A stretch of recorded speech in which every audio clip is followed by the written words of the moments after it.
Y había quedado pendiente para el doctor Garzón Maceda la pregunta de el protagonismo que tuvieron también los estudiantes. ¿Fue así? Bueno, no, yo en principio, dada la tiranía del tiempo, quiero decir que fundamentalmente el Cordobazo fue la acción de los sindicatos y los trabajadores organizados de Córdoba, fundamentalmente. Durante mucho tiempo se ha desvirtuado muchos de los aspectos del Cordobazo. Sí. Los estudiantes sí participan, por supuesto, porque los estudiantes, aunque bastante desintegrados orgánicamente, sentían que lo que estaban protagonizando los trabajadores de alguna manera les era común. Los estudiantes participan. Pero de ninguna manera el Cordobazo es obra de los estudiantes y los trabajadores o de trabajadores y estudiantes. El Cordobazo es obra de los trabajadores organizados. Y es un proceso que se inicia, se puede hacer el Cordobazo en Córdoba, porque es un proceso de acumulación de experiencia que comienza en 1957. ¿Por qué? Comienza en 1957, donde se constituye en Córdoba, se amalgama una serie de alianzas políticos sindicales que permiten de que los gremios más de vanguardia, como son los gremios mecánicos, un gremio esencial, como son los gremios de transporte, y un gremio ideológicamente muy fuerte, como es el gremio de Luz y Fuerza, constituyan una alianza que se desarrolla y que produce muchas cosas en Córdoba del 50. Y puede hacer en un mes lo que se llamó el mes del Cordobazo, que es un proceso en el cual fundamentalmente se pone el acento en la lucha contra la dictadura, que eso hay que entenderlo, y por eso no hay que robarle a los trabajadores lo que es de los trabajadores. La dignidad de los trabajadores de Córdoba, la honestidad y sobre todo el alto nivel que significa que una clase trabajadora combata por la sociedad en su conjunto y no solamente por sus planteos reivindicativos, obliga a que se reserve con nitidez la memoria colectiva, en el sentido de que los trabajadores de Córdoba dieron la gran batalla, la batalla decisiva contra la dictadura, y ganaron. Entonces, el Cordobazo es un final contra lo que se dice habitualmente. Cordobazo es el final de un proceso. Que no el comienzo. Y no el comienzo. Casualmente, por esa mala lectura, hubo tantos desencuentros, porque se supuso que lo que se hizo en el Cordobazo podía continuarse y repetirse, y no pudo hacerse. Y eso costó mucho al país. ¿Usted qué dice? ¿Movilizaciones que de pronto se planteaban como expresiones de reclamos populares y que terminaron después en otra cosa? Es que el Cordobazo, al interpretar un pensamiento colectivo, sí, por eso recibe el apoyo de la ciudad, sí, es decir, está interpretando lo común, lo general, que es fundamentalmente la lucha contra la dictadura. Cuando se parcializa la lucha, es decir, puede haber cualquier otra cosa, puede haber un movimiento político, puede haber una huelga, pero ya no va a haber lo que significó el Cordobazo, que es la expresión de un movimiento obrero organizado en su más alta expresión, que es el combatir por un planteo comunitario de la sociedad en su conjunto y no de un sector social. Interesante visión. Elpidio, ¿qué fue su vida después del Cordobazo? Bueno, siempre ligado naturalmente a mi gremio. Sí. Y digo mi gremio porque en Mata Córdoba lo hice un poco, porque fui electo por primera vez como secretario general del gremio en el año 1958. Sí. Muy pobre, carente de todo tipo de estructura, y bueno, cuando yo me retiré en el año 71, quedó un gremio debidamente armado. Por eso digo mi gremio. Está bien.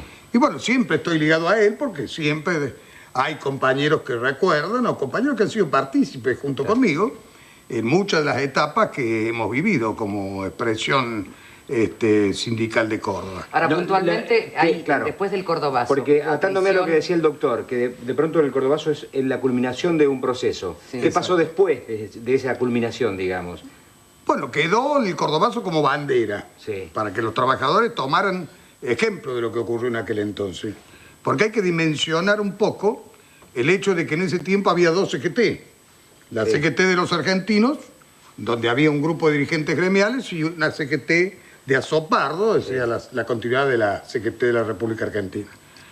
Había diferencias de sistemas, de concepciones, y había diferencias ideológicas incluso.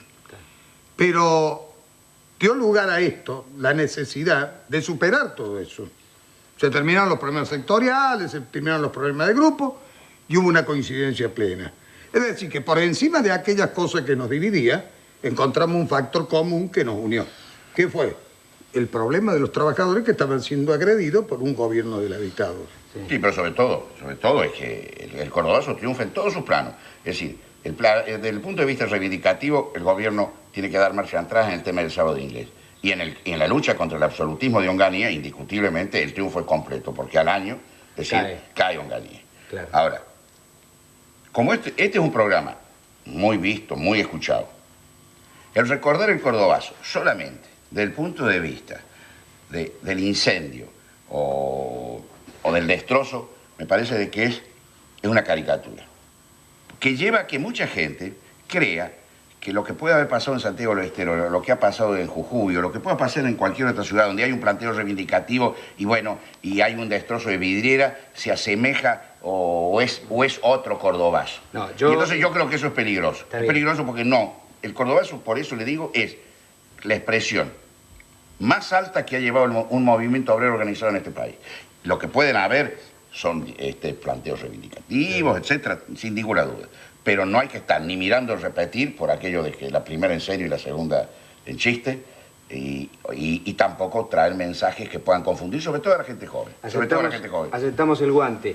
En esta apresurada lección de historia que nosotros proponemos con nuestro programa, es bueno que queden algunas reflexiones como las que usted ha planteado. Yo creo que usted ha sido demasiado claro cuando ha dicho que el cordobazo es el final de un proceso de reivindicaciones en las cuales la ciudadanía toda acompañó los reclamos obreros y que también estaba dirigida, ¿verdad?, a la dictadura de Onganía. Como en algún momento también, a la vuelta de los años, hubo contra otras dictaduras algunas manifestaciones populares que también generaron, digamos, una conciencia social muy especial. Yo creo que la gente, y gracias por su prevención, lo tiene bien delimitado cuando son otro tipo de motivaciones como las que han aparecido. Hoy por hoy, si usted camina por las calles de la ciudad, se anuncia una réplica del cordobazo o recuerda el cordobazo con otro tipo de propósitos. Hoy en las calles de Buenos Aires. Eso es real. No, porque nosotros hemos participado con Torres y algunos otros amigos esta semana y hemos escuchado por ahí a alguien que dice que se anuncian, ya vienen, que se va a repetir, etcétera, y que yo creo que eso hace mucho daño. Hace daño a los trabajadores, en primer lugar, porque les quitan algo que es propio y que fue muy exitoso. Y segundo, confunden. Confunden. Y es peligroso confundir en momentos donde hay situaciones económicas difíciles. Además hay un gobierno institucional. Exacto, hay democracia. Y hay sistema democrático que hay que respetarlo de cualquier manera. Está bien, está bien. Esto también es importante apuntarlo, de por qué en aquel momento el cordobazo también tuvo una amplificación como la que tuvo. Hay dos cosas que aclarar, si me da 2 segundos. 2 segundos, le doy. El primero, que no es el nacimiento de la violencia. Sí. Segundo, que ahí no existía ni Montoneros, ni el ERB, ni ninguna de esas organizaciones que después se transforman en violentas. Sí. Porque no hay que olvidar que los montoneros aparecen en este país con el secuestro de Aramburu el 29 de mayo de 1970. Y casualmente no enancado en aquella lucha de los trabajadores, sino enancado en otras razones y en otros intereses. Seguro. Esto es. Además, si el cordobazo hubiera querido darle un carácter insurreccional, en lugar de ir a la Plaza San Martín, como a la avenida General Paz Coronel, hubiera ido a la Casa de Gobierno. Exacto. No se quiso plantear un planteo insurreccional, se quiso plantear un problema de autodefensa frente a las agresiones que habían recibido los trabajadores 10 días antes. Se hizo un amparo activo para hacer un gran acto público. Y si había represión, pelear con él. Bueno, se peleó. Y el pueblo por primera vez hizo un acto colectivo de autodefensa. Bien. Doctor, muchas gracias por su presencia. Ha quedado muy claro, ¿eh? El Pidio, muchas gracias. Muchas gracias también. Espero que para ello haya servido nuestra presencia aquí. Se han venido desde Córdoba, les agradecemos especialmente que hayan llegado hoy para estar aquí. Ha sido un gusto participar con ustedes. Gracias, ya volvemos.